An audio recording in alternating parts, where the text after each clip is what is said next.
Adam var ki, heç nəyə görə saxlayar orucu. Mən zəifləyirəm, mən arıqlayacağam, mən əziyyət çəkirəm, mən belə, mən elə.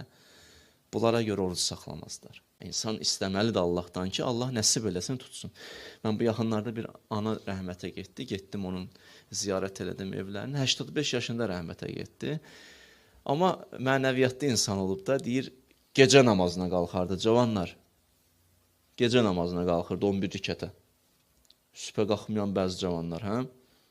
Deyir, qalxardı da axır vaxtlarda ki, qocalmışdı, deyir, o ana nə deyərdi? Durardı, səccadəni sərərdi, deyərdi, ilahi, mən gəlmişəm, amma 11 rükəti qıla bilməyəcəm, amma 2 rükətini qılacam, da qocalmışam. Bu ana dəstəmaz aldı, elə dəstəmazlı halda dünyasını dəyişdi.